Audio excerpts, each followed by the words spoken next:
What are you doing? Granting your wishes.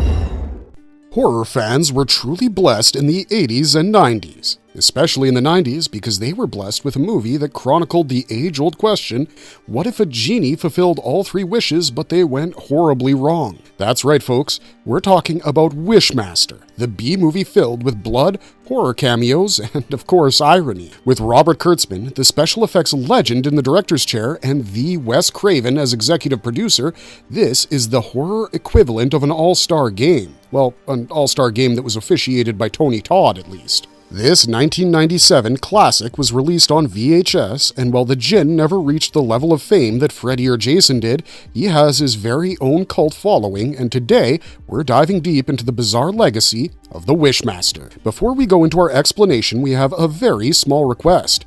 If you like our content, please support us by subscribing to our channel. This is a small click for you, but for us, it means a lot. Thank you. Let's begin. Make your wish.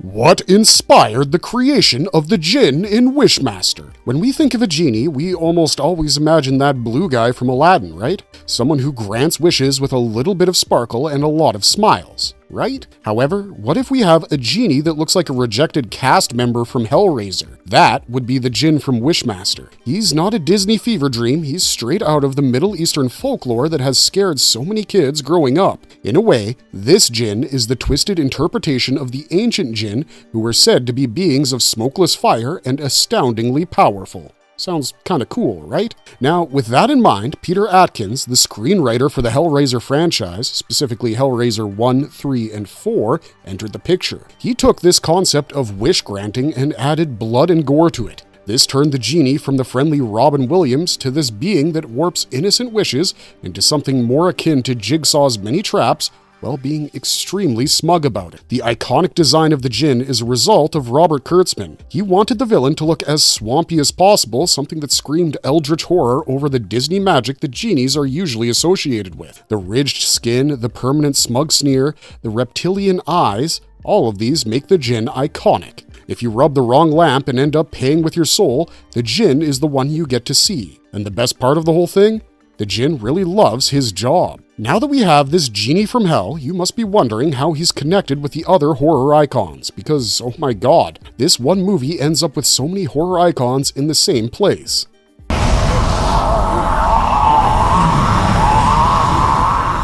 How is Wishmaster connected to horror icons? To put things in perspective, think of Wishmaster as the Avengers Endgame for 90s horror cameos. From Freddy to Candyman, we had everybody in this movie. While the entourage is very much like the horror version of Ocean's 11, these characters don't rob a casino. Instead, they either turn into mannequins or become disemboweled. This wasn't just clever casting, this was a full-on nerd bait. If you loved horror films between 1975 and 95, this movie was like being a kid in a candy store, but the candies in the store have laxatives in them because, this is Wishmaster. You might think that these cameos were one of those blink and you'll miss it kind of cameos, but the truth is far better. All of these cameos actually had roles to play, and those roles were quite interesting in a way. I mean, Hodder turned into glass at one point. Robert Englund even played a snobby collector, which was and always will be extremely iconic. Even Tony Todd got his head caved in just because of the Djinn, so you could say that this movie did fan service right. Any horror legend that you've heard of, they're probably in this movie. Speaking of legends, let's talk about the man who quite literally owned the horror genre back in the 80s and 90s. Yep, you thought right. What role did Wes Craven play in Wishmaster? Back in those days, Wes Craven was the man who owned horror. Seeing his name in the opening credits is the promise of some diabolical things happening in the movie, and Wishmaster rode that wave high. Now, back in the 90s, when the movie came out, Wes Craven was extremely, and we mean extremely popular because of Scream. That slasher movie had catapulted him into further fame, so when his name showed up on The Wishmaster, it acted like a fame magnet. Every horror icon joined the movie's entourage, and the theaters boomed with the movie. Wes Craven didn't direct this movie, but as an executive producer, he instead gave it his blessing and sent it off into the world. And in a way, we would say this was the right call because his name was enough to garner a lot of attention from people. After all, Wes Craven Presents is like a gold star in the horror genre, and this movie definitely had it. While some might say that if Wes Craven were the director of this movie, Wishmaster would have reached heights like Michael Myers in Friday the 13th,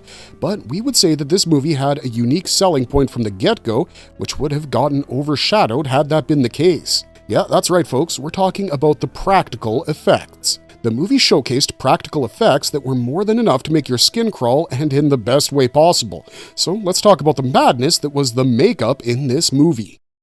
Is that horrific looking makeup that took about 3 hours every morning to put on and about an hour and a half to get. How long did it take to apply the djinn's makeup? If we had to answer that question in just a word, we would say forever, because trust us, it really seems that way. In reality, the djinn's look took around 3.5 hours to apply, and this makeup was put on every day.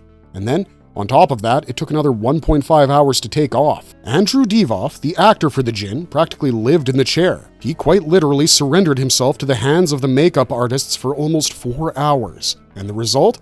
It was 100% worth it. The djinn looks perfectly slimy and scary. He looks like a lizard and a Cenobite had a baby, and the baby got all the worst parts of both of them. The djinn looks way too happy about murdering people, and we would say Greg Nicotero truly brought that whole thing to life. Divoff often mentioned that he loved switching back and forth between his djinn version and the human alter ego, which is way too disarmingly smooth talking. In our eyes, the djinn seems to be like Satan with a part-time job as a creepy insurance agent. You might think that those 3.5 hours in the makeup chair were the only thing that the movie had going for it.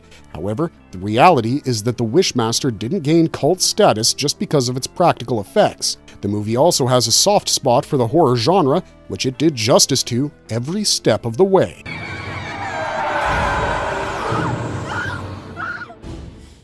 Are there homages to classic horror in Wishmaster? Calling The Wishmaster a horror homage would be like calling the Texas Chainsaw Massacre, I don't know, a little rustic. It's very obvious just how deeply ingrained the horror genre is in this film. It almost feels like the horror genre itself is a character in the movie. The entire movie is full of winks, nods, and Easter eggs. Sometimes they're so obvious that you'll wonder if the djinn would break the fourth wall and wink at you directly. The first thing they did was hire every horror icon they could get. The Wishmaster has both subtle and not so subtle tributes to horror icons that were not being murdered on the screen at present. Take Robert Englund's character Beaumont, for example. He's quite literally named after Charles Beaumont, one of the legendary writers of the Twilight Zone. Kane Hodder, who we more commonly know as Jason Voorhees, plays a security guard who gets absolutely destroyed in a scene that's extremely reminiscent of the way Jason murders people. Every time you see the djinn granting a wish, those scenes look like a love letter to the horror genre's golden era. The callbacks are there. The lights turn a putrid green color, the camera tilts to an unsettling angle, and the glorious, gory special effects are enough to make even the most seasoned horror nerd's skin crawl. This is a movie written by horror nerds for horror nerds. It really feels like Kurtzman and Atkins decided that they wanted to slam everything they loved about horror movies into one single film and see if the audience could keep up. And the best part is the movie works. You would think it would feel bloated, but no, this movie feels like a celebration of the chaos that the horror genre quite literally depends on. And if that wasn't enough, all those Twilight Zone nods you noticed? Yeah, they were very much intentional and deliberate. Did Wishmaster reference the Twilight Zone? If you're a seasoned horror fan, chances are the whole plot of Wishmaster, the whole Wish Gone Wrong format, may have felt a little familiar to a dark episode of the Twilight Zone. And if you did, good on you. The homage was absolutely intentional, and Peter Atkins wasn't even shy about it. So here's the thing. The Twilight Zone made the format where you have really selfish, arrogant people making their selfish wishes, and then they get absolutely destroyed because of cosmic irony. In 1960, there was an episode titled The Man in the Bottle. Think of this episode as the family-friendly version of The Wishmaster. In this episode, a couple finds a genie who will grant their wishes, and we're sure you know what happens whenever they wish for something. Atkins and Kurtzman grew up following Rod Serling's Twilight Zone, and so they decided to inject the DNA of the Twilight Zone into the Wishmaster. They weaponized a format that was originally used for tragedy and now used it for bloodshed and racking up kill counts. The subtle emotional punishment you see in the Twilight Zone?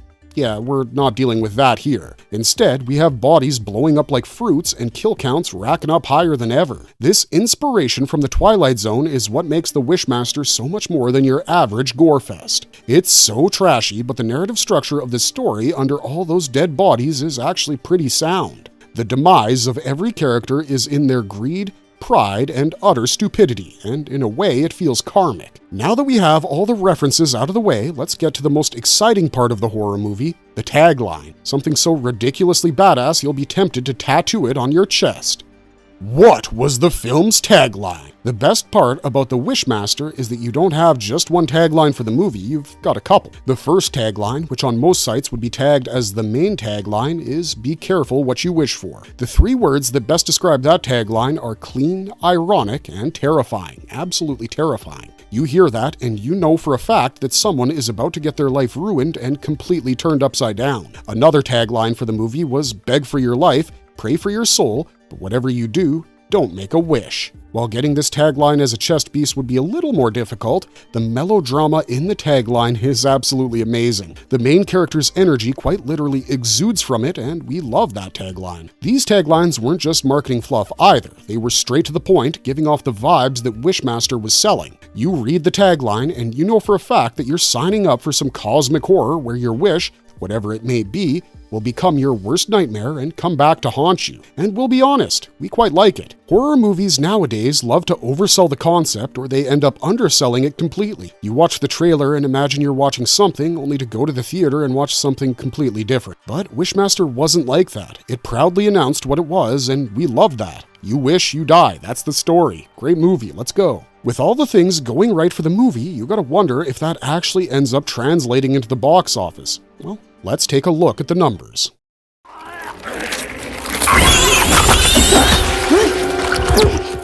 How did the film perform financially? Listen, math ain't my strongest suit either. However, horror nerds, it's time we talk a little money. You gotta wonder what Wishmaster did when it hit the theaters. Was it a box office hit? Was it a failure?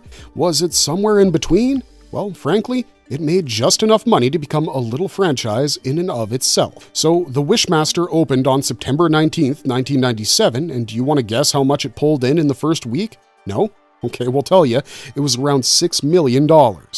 Now, I know what you're thinking. That's not Titanic numbers, so why should it matter? Well, it was a B movie with a sarcastic wish demon, so the fact that it went up to $6 million in the very first week is really respectable. And by the end of its theatrical run, The Wishmaster had earned around $15 million and change. I know it doesn't seem like a lot, but the movie took $5 million to make, and it somehow managed to triple its budget. That's a big win in Horrorland. A slam dunk even, because in the world of horror, the profit margins mean a lot more than the Oscars. Plus, the movie came out in the late 90s. The video rental stores were the thing, and Wishmaster slayed on VHS. Half of the cult status that you see Wishmaster boast today is from all the kids who accidentally picked the movie up while strolling down the horror aisle and ended up getting traumatized. So, in short, while we would say that the Wishmaster didn't conquer the whole world, it did make enough money to bring the djinn back a few more times for more twisted wish fulfillments. And we know how Hollywood is. If it sees potential, more sequels are sure to follow. Speaking of these misadventures, you have to wonder where they even shot this film. Well, let's find out. Going my way. Where was Wishmaster filmed? With how the movie sounds, you probably thought it was shot somewhere in Eastern Europe, right? Or maybe some hellish place you didn't know about? Well, sorry to burst your bubble, but this movie was shot mostly in our very own good old Los Angeles, California. Yep, that's right. The djinn was wreaking havoc practically a few blocks away from where tourists show up to stare at the Hollywood sign. The production used the LA locations for both the interior and exterior shots. Everything that you see in the movie, all those grimy back alleys as well as those art galleries, all of them are just different corners of Southern California with some hellish glow. However, for some scenes, the production used the classic sound stages, especially for those effect-heavy sequences. Now, shooting in LA actually makes complete sense. This gives Kurtzman and his men maximum control of the project. There's no jet lag and no delays to worry about. Even if they run out of fake blood, they can simply go on a little run and get some. And because they were in LA, all the iconic horror villains, Robert Englund, Tony Todd, Kane Hodder, they were ready to hop in on the movie and do their gloriously gory cameos. Since the Jinn's first outing did amazing at the box office, at least by horror standards, you know for a fact there would be sequels, so let's check out the messy aftermath that followed.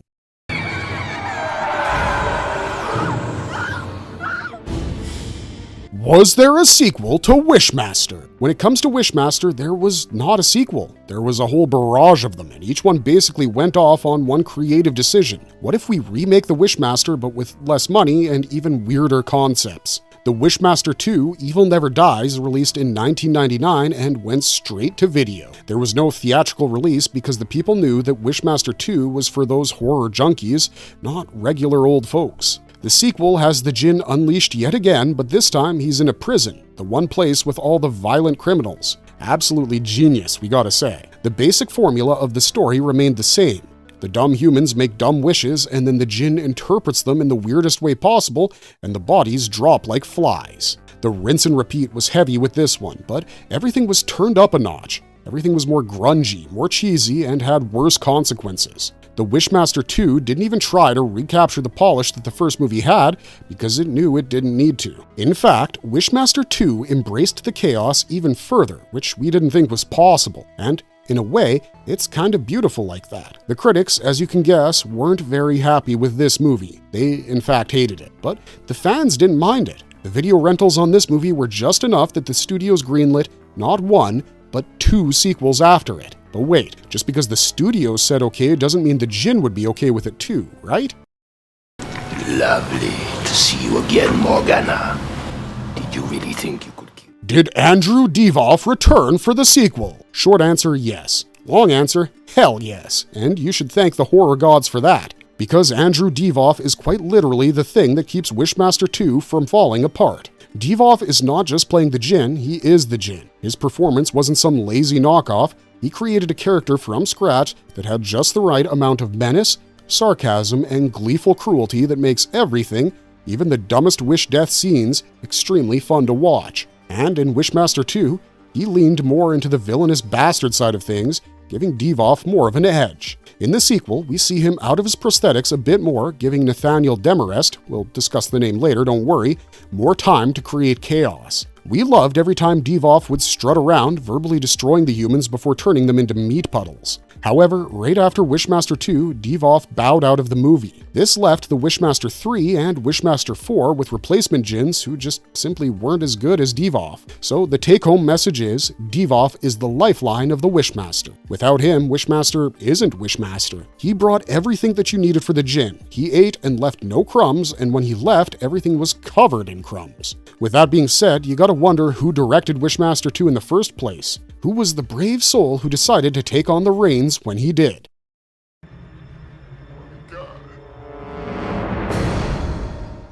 Who directed Wishmaster 2? People, give a big round of applause for Jack Shoulder, the only man brave and insane enough to take on the duties of Wishmaster 2, Evil Never Dies. If the name sounds a little familiar, that's because this wasn't Jack Shoulder's first rodeo. He actually directed the wild sequel of Nightmare on Elm Street, A Nightmare on Elm Street 2, Freddy's Revenge, which was somehow gayer than the first one. He also directed The Hidden and Alone in the Dark, so in a way, Shoulder was the perfect man for the job. With the direct-to-video route, Wishmaster 2 had a smaller budget than the original, so Shoulder doubled down on everything he could cobble together. Surreal wish deaths, character deaths, bonkers set pieces, yes to all of that, and more. Wishmaster 2 is a bit rough around the edges, but it's also endearingly insane, which makes it well-loved by the fans. Shoulder knew that he wasn't making the movie for the box office numbers, he was doing it for the horror fans. The people who were clapping and hooting when Kane Hodder exploded on screen. Well, he didn't strike a home run, he did come close to it. He managed to carry forward the chaotic energy of the first movie just right. So now that we've dealt with the sequels, let's talk about the Jinn. Specifically, where does this gremlin come from?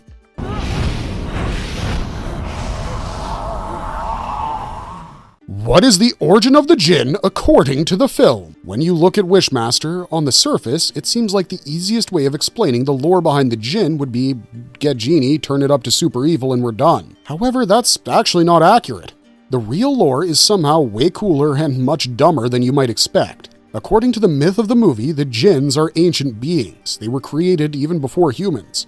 So basically, God created Jinns for chaos, angels for heaven, and humans for pollution, I guess. The whole thing is that jinns were created with pure malevolence in mind. Their whole thing is to trick humans into making dumb wishes and falling for their tricks. Because if the jinns can trick enough humans, they actually get to invade Earth as an entire race and turn it into the worst frat party ever. So yeah, this is more like an evil spirit trying to fill up the quota for world domination vibe. The movie also suggests that the jinn feeds off of human suffering. Every time someone dies, it's like a 5-course meal for him. The fact that you're suffering because you asked nicely in a wish that he could twist really gets the jinn's gears going. The concept is pretty interesting. It's not just a slasher with a gimmick. We've got an ancient cosmic evil with a lot of smug grins and sarcasm while he's planning how to rip out the organs from your body in the most gruesome way possible. Speaking of all the twisted madness in this movie, there are some absolutely insane props in the movie, which are just as iconic as the character.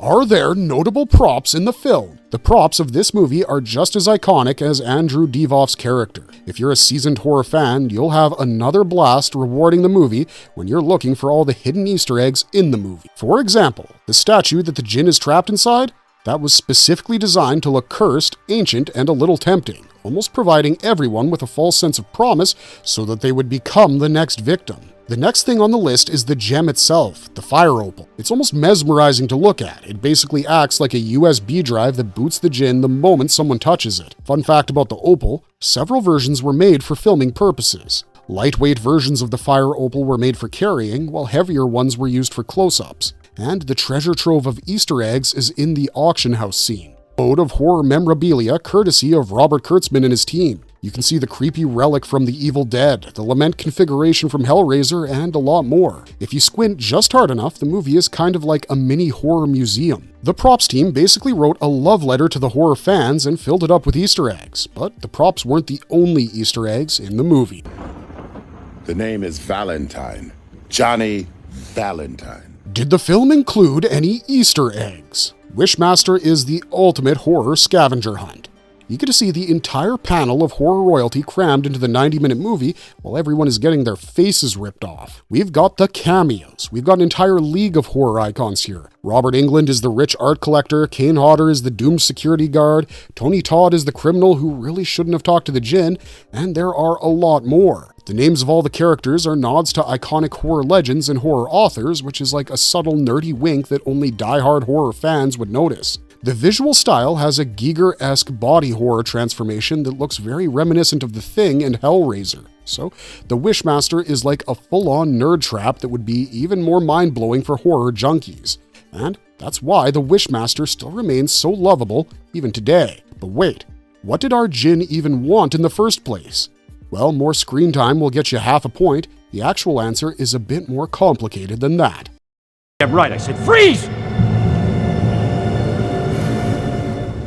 What was the djinn's goal in the film? When a cosmic entity gives you 3 wishes, you gotta wonder, what does he want in return? Nothing in this world is free, and when something is pushed into your hand as free, it always turns out that you were the commodity the entire time. The thing with the djinn is very similar to that. He can trick someone into making 3 wishes, and that leads to the gates between the dimensions flinging open. All the other djinns trapped in a different dimension can now come over to Earth, and oh, would you look at that? You're on the menu. The first wish is cute, the second wish is where things get a little hot and heavy, but the third wish is the jackpot, the main base the djinn is after. In a way, he's like a frat boy who really wants to get to third base with you. The plan of the djinn, albeit horrifying, also has a certain beauty to it. The djinn can't force things. You have to wish for the stuff willingly, even if you don't know exactly what you're signing up for. It's all about consent, but more like a sarcastic consent. That's why the djinn is always just charming enough until you realize that you just sold out the entire human race. And the wishes have to be something meaningful, but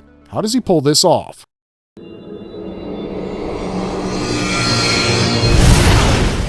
How does the djinn grant wishes? When the djinn grants wishes, things aren't the way you think. The Wishmaster's djinn is a dirty player. If you say that you want to be beautiful forever, the djinn would simply turn you into a marble statue.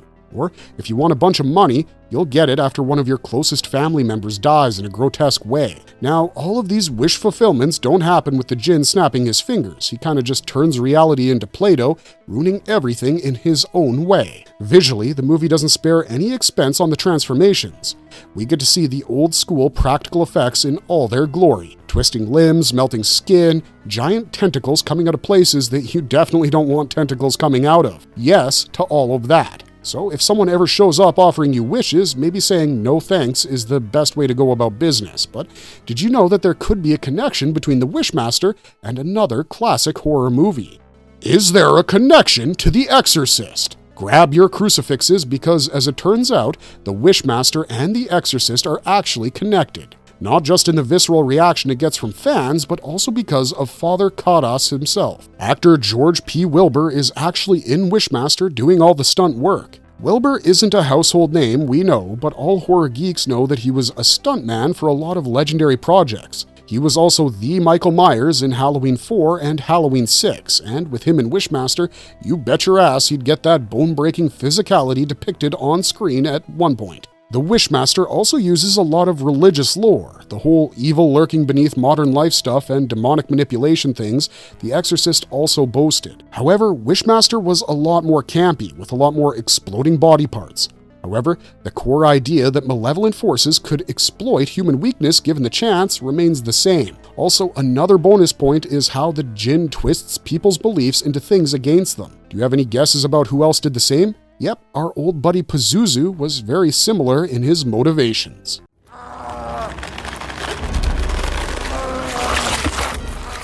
What is the djinn's human alias? Let's pretend for a second that you're a horrifying demon whose main goal is to seduce humans into inducing a world-ending disaster. But if you walk around with your demon face on, you're definitely not going to get any of those seduction points. So you need a persona, and that is what the djinn did. Enter Nathaniel Demarest, the djinn's human alter ego. Nothing in this world sounds more trustworthy than a three-piece suit on a guy who has a name that sounds like the protagonist of a Dickens novel. It's not just a fake name though. When the djinn escapes from the fire opal, he becomes Nathaniel Demarest as a whole. He's like an alien who's trying to blend into the crowd. Andrew Divoff absolutely crushes it as both of them. As the djinn, he becomes a walking anatomy chart, but as Demarest, he's absolutely charming but in a malicious way. The guy has the forbidden charisma. Watching Demarest weasel his way into the minds of the victims and learn all their hopes and dreams, only to turn them into their worst nightmare ever, is an absolute delight. Now, with all of that happening in the movie, you'd have to be insane to think that no merchandise would have come out of it, and you better believe that it did.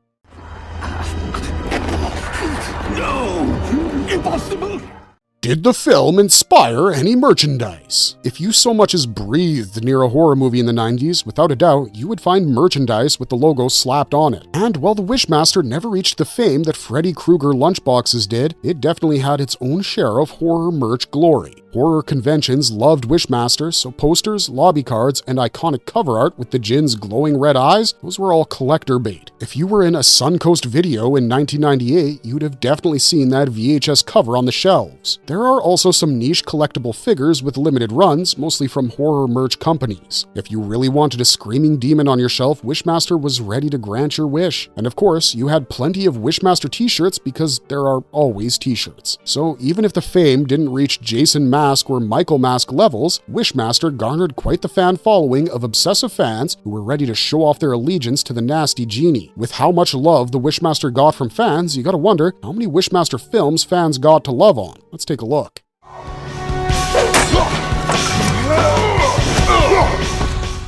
How many films are in the Wishmaster series? So when it comes to Wishmaster, it wasn't ready to be a one-hit wonder. It pulled the classic 90s horror movie move of going directly into a sequel. And if you go to the Wishmaster sequel town, you'll soon realize that there are simply way too many Wishmaster films. You've got Wishmaster 1997, the OG. Then you've got Wishmaster 2, Evil Never Dies in 1999, which isn't bad. Wishmaster 3, Beyond the Gates of Hell in 2001 is where things begin to fall apart. And lastly, you've got Wishmaster 4, The Prophecy Fulfilled in 2002, which should make you wonder why we're still doing this, and how we're doing it so fast. If you ever end up going down the Wishmaster marathon route, you'll see a steep decrease in quality with every movie. While the first movie is campy horror magic, the sequel feels like wishful thinking with a lower budget and recast actors. The sequels do have a greasy charm, however, which can be considered a saving point if you choose to squint while watching the movie. Fun fact, both Wishmaster 3 and 4 were shot back-to-back in Canada because we all know that otherworldly terror and tax breaks go hand in hand.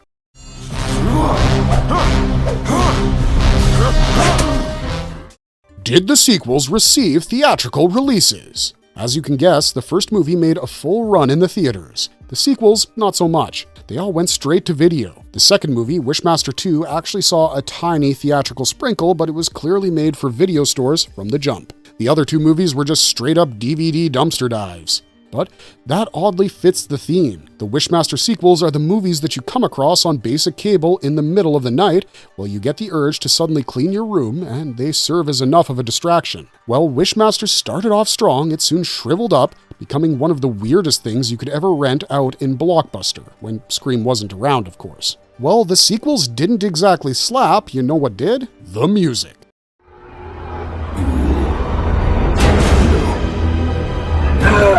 Who composed the film's score? The horrifying, ominous chanting we hear in The Wishmaster?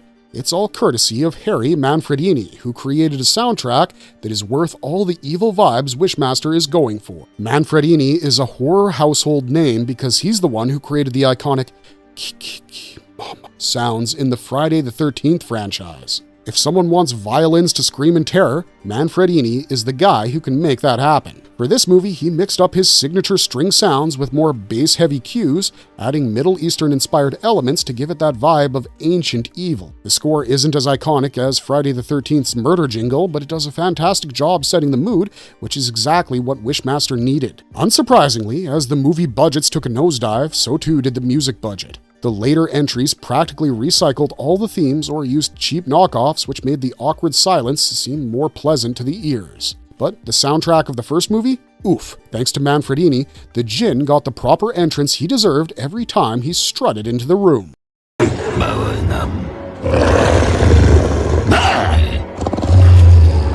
Was there a notable prop master or effects team? Since Robert Kurtzman was directing the movie, the KNB EFX team was there for the Wishmaster. The KNB is the gore house that created all the iconic special effects you see in From Dusk Till Dawn, Army of Darkness, and Evil Dead 2. So, under Kurtzman's watchful eyes, the Wishmaster became the playground for the most insane practical effects ever. Bone shattering into a million pieces, melting faces, and bodies folded up like lawn chairs, they really got everything. The prop masters created all those artifacts you see in the background from scratch, basically working overtime in Satan's Home Depot. Every scene is gory, squishy, and love-filled. If you're someone who likes the old-school horror effects that would make your skin crawl, then this movie might be for you.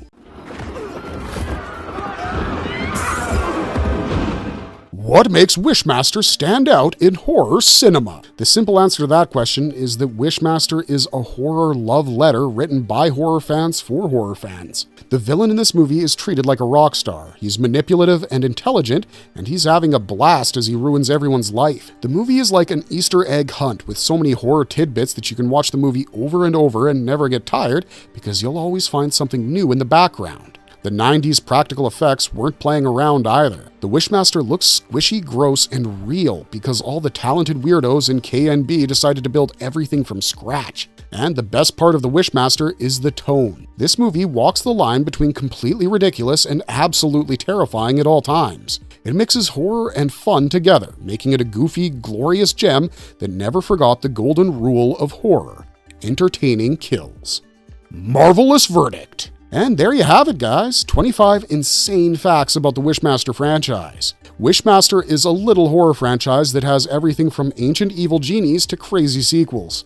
It's a mix of every bad wish, bloody consequence, and terrible decision mixed together. It's a gem of a movie, and if you haven't seen it before, you should definitely check it out. Unfortunately, with that recommendation, we've come to the end of this video. Let us know in the comments what you guys think about this movie. Is it a cult classic, or should it be forgotten? And we'll see you guys next time. If you enjoyed the content, don't forget to leave a like and subscribe to us if you haven't already. Otherwise, thanks for watching, stay safe out there, and have a marvelous day.